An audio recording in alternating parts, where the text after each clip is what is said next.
guys, I'm Shannon. I'm 20 years old if you want to know, and I live in Bristol in the UK in England. This is my first ever YouTube video. It's a little bit weird, it's a little bit scary, but you know, I've decided to start talking about my fibromyalgia.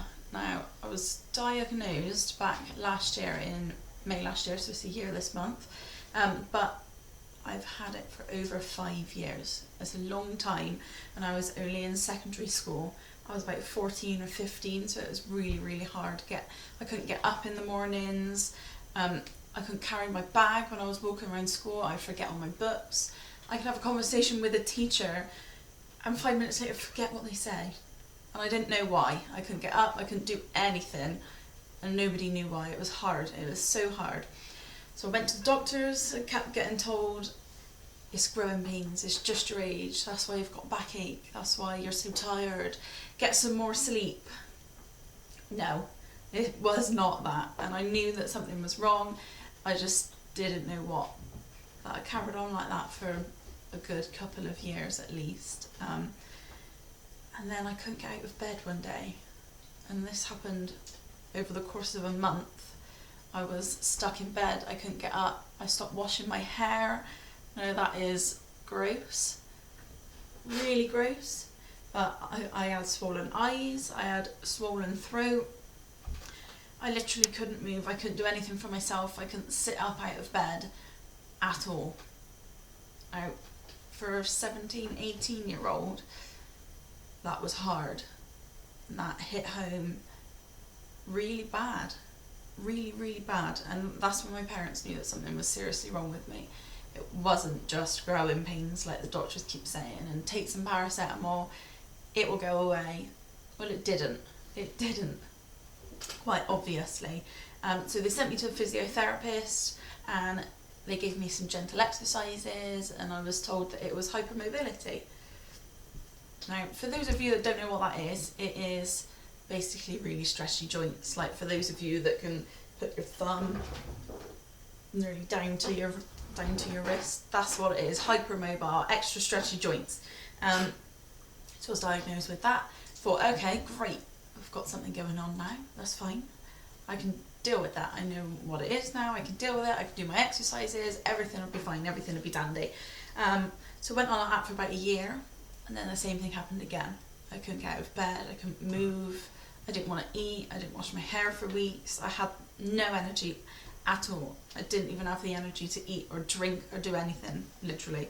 Back to the doctors I went.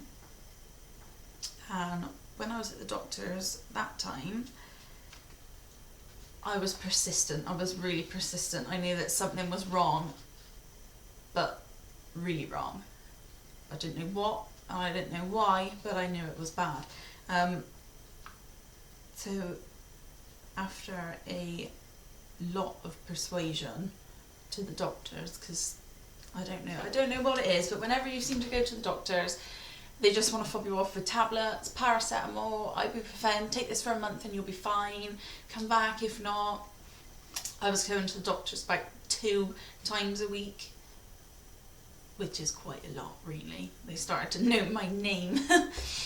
They recognised me when I was going in at the reception desk. That's quite embarrassing. But they put me on the list to see the rheumatologist. However, the wait was over 8 weeks. So in the end, lost patience. I didn't want to be waiting over 2 months to figure out what was wrong when I couldn't do anything as it was. So we paid privately in the end, and I had an appointment within 2 days. Now that goes to show something, how empty it must really be to have an appointment within a couple of days when you ring up and you're willing to pay. But anyway, I went in, poked and prodded on my joints, stretching this, stretching that, doing loads of different things. And he diagnosed me straight away. Within 10 minutes of being in there, I was diagnosed. Fibromyalgia, I'd never heard of it. I could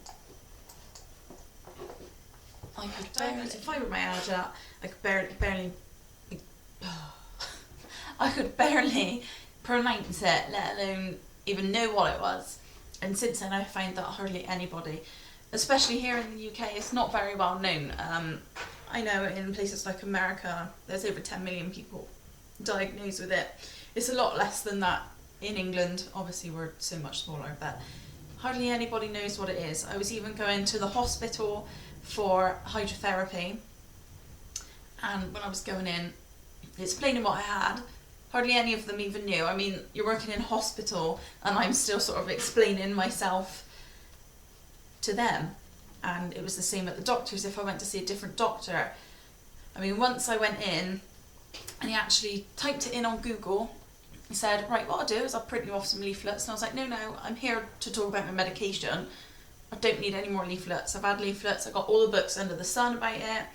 But he proceeded anyway, printed off a leaflet, and then started to read through it and try and treat me from this leaflet that he just got off of the internet. Oh, what? This is... It's just so frustrating when you go somewhere and nobody knows what it is. You look absolutely fine, but you're not. Your skin feels like it's burning from the inside out. My back is so painful, sometimes I can't even touch it. Like a tickle even hurts. It's excruciating pain. All of the time, constantly. And it's terrible that nobody knows what it is. Yes, I look fine on the outside, but I'm not. And you need to understand that. You need to not just look at me and be like, oh, well, you're fine, get some more sleep. Oh, boo-hoo sort of thing. That's not how it works. That's not how it should work. We need to raise awareness for this. We need to get it known, get it properly onto the system so that everybody knows what it is.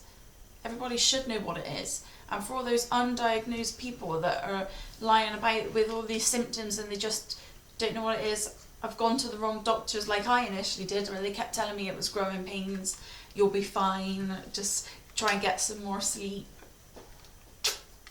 We really need to raise awareness. This needs to be dealt with, and it needs to be dealt with soon. Because it's just not fair. It's not fair on anyone. It's not fair on the people that are living with it, dealing with it, because initially when I got diagnosed, pretty much all I knew about it was that there was no cure. And that was it. There's no cure, you're just going to have to take medication for the rest of your life. Great. Perfect. What more do I want to hear when I'm 20 years old? That I've just got to deal with this for the rest of my life. Sometimes I'm not going to be able to sit up when you're laid down in bed, but oh well. Be like that for the rest of my life. It's not great. It's not great at all, but you know, it is what it is. So that's why we need to raise awareness. I want to get talking on here and on my blog. I'll put the links down below about fibromyalgia, about raising awareness, about how it affects you. Let's talk about what you struggle with, what I can help you with, and what other people might be able to help with. Any questions, any queries. If you don't have it, but you've been Googling and you've got several symptoms, let me know. Let's talk about it. Let's have a chat. Let's see if I can help you. I mean, some of you will even be able to help me. Some of you that will have had it longer than me, be dealing with it more.